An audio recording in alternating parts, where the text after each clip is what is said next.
नागपुर नाम के शहर में पूजा और रोहन नाम का एक पति पत्नी रहते थे। उनकी लाइफ काफी अच्छी चल रही थी। एक दिन पूजा रोहन से बोली, अरे सुनते हो रोहन, एक काम करोगे आज?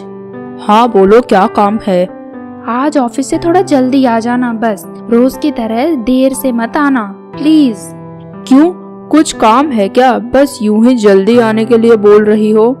आज शाम को मेरी बहन घर आ रही है, इसलिए बोल रही हूँ जल्दी आने को। ठीक है, आ जाऊंगा जल्दी। बस कुछ अच्छा सा खाने के लिए बना के रखना बस। नीता भी इतने दिनों बाद आ रही है, साथ साथ मुझे भी कुछ मिल जाएगा। ठीक है, आज मैं बहुत ही स्वादिष्ट खाना बनाऊंगी तुम्हारे और नीता के लिए। दोनों उंगलियां चाटते रह जाओगे। वाह, फिर तो मजा आ जाएगा मुझे भी। तुम बस बना के रखना कुछ बढ़िया सा। चलो जाता हूँ मैं। ऐसा बोल के रोहन वहाँ से निकल जाता है।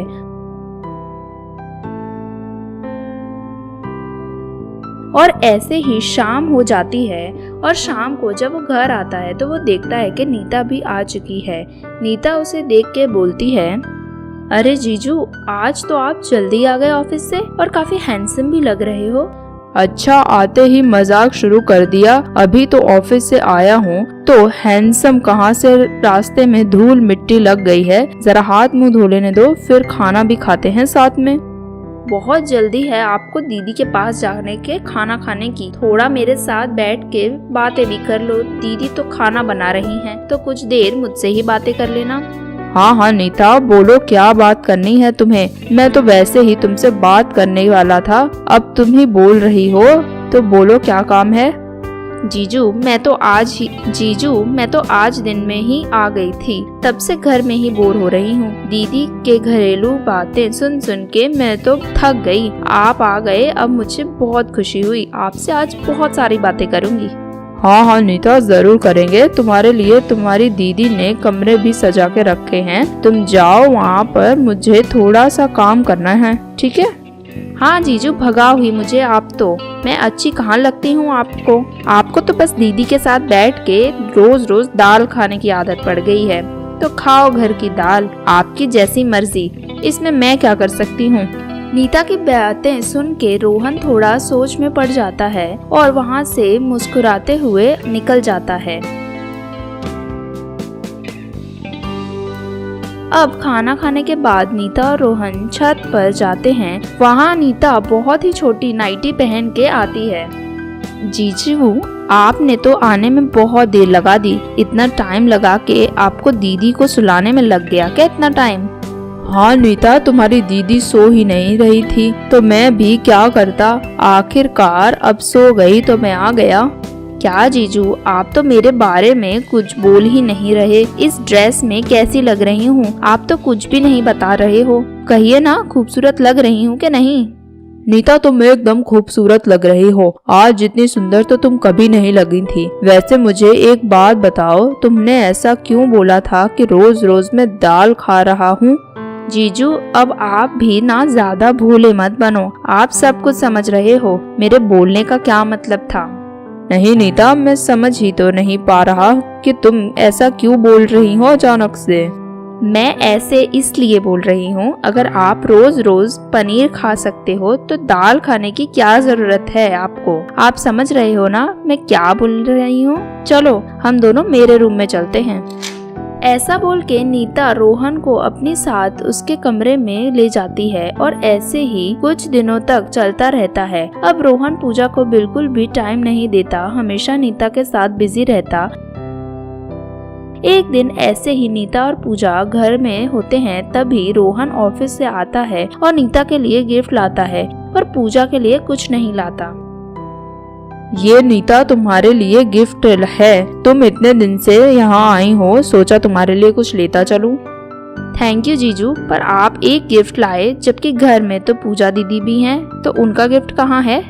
हाँ, मेरा गिफ्ट कहाँ है? मेरे लिए आप कुछ भी नहीं लाए। ऐसा क्यों किया आपने? भूल गए क्या मुझे भी?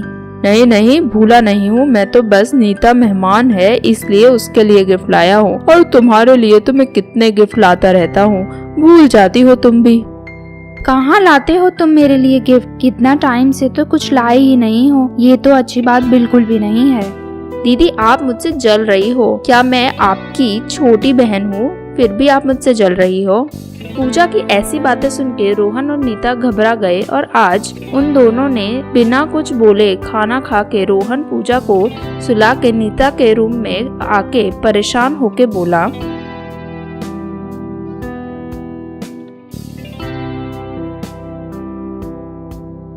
अरे नीता, अब हमें ये रोज रोज मिलना बंद करना होगा। पता नहीं मुझे ऐसा क्यों लग रहा है कि पूजा को हमारे ऊपर शक होने लगा है। लग तो मुझे भी रहा है रोहन, पर क्या कर सकते हैं, और मैं तुमसे दूर नहीं रह सकती हूँ, इसलिए मैं अपने घर में नहीं जा रही हूँ। सच में मैं तो ऐसा सोच भी नहीं सकती हूँ आपसे दूर जाने का। हाँ नीता, तुमसे दूर होने का सोच तो मैं भी नहीं सकता हूँ, पर क्या करें, पूजा से मेरी शादी हो गई है और मैं तुम्हारे साथ शादी नहीं कर सकता हूँ, इसलिए अब हमें हमेशा हमेशा के लिए दूर रहना होगा। नहीं प्लीज रोहन, ऐसा मत बोलो, ऐसा सब बोल के तुम मुझे डराओ मत प्लीज। तुमसे अलग होने का सोच के ही मुझे रोना आ जाता है, और अब इतना सब होने के बाद क्या हम एक दूसरे से दूर हो सकते हैं? नहीं मेरी नीता, कैसे रह पाऊंगा ये बात तो मैं भी नहीं जानता, पर अब करूं क्या ये भी नहीं पता मुझे। तो बस यही एक रास्ता दिख रहा है हमारे पास। तभी वहाँ अचानक से पूजा आ जाती है, जिसे देख के नीता और रोहन दोनों घबरा जाते हैं और उनके चेहरे का पूरा रंग उड़ जाता है। देख के नीता बोलती है, आज तो तुम दोनों रंगे हाथों पकड़े गए। वाह वाह, ये सब सही चल रहा है। और रोहन, इसलिए ही तुम मुझे वो गोली देते हो जो आजकल मैं खाती हूँ और मुझे तुरंत ही नींद आ जाती है। अरे पूजा, तुम ये क्या बोल रही हो, और तुम बहुत ही गलत सोच रही हो, ऐसा कुछ नहीं है। हाँ दीदी, आप ऐसा मत सोचो, ऐसा कुछ नहीं है, बस आपको गलतफहमी हो रही है। शांत रहिए दीदी। तू तो चुप ही रह नीता, वैसे तो मेरे सामने जीजू जीजू करती रहती है और यहाँ रोहन बोल रही है और तुम करके बात कर रही है इनसे। कहाँ गया तेरा आप जो मेरे सामने बोलती थी? तुम और आप दोनों जन रहने ही दो, दोनों को सबक सिखा कर ही मानूंगी मैं। तभी नीता पूजा के सर पर जोर से कुछ मारती है, जिससे पूजा वहीं गिर जाती है और बेचारी तड़पती रहती है, और देखते ही देखते पूजा की सांसें बंद हो जाती हैं। रोहन बोलता है नीता से, ये क्या किया तुमने, क्या मार दिया तुमने बेचारी को? ये कमीनी हमारे बीच में आ रही थी, आज नहीं तो कल ये होना ही था। अच्छा है कि जल्दी हो गया, अब हम साथ में रहेंगे। अब हमें साथ में रहने से दुनिया का कोई भी इंसान नहीं रोक सकता है। ऐसा कहकर दोनों अपनी जिंदगी में खुश रहने लगते हैं और किसी दूसरे शहर चले जाते हैं, जहां उन्हें कोई नहीं जानता था, और खुद पति पत्नी की तरह रहना शुरू कर देते हैं।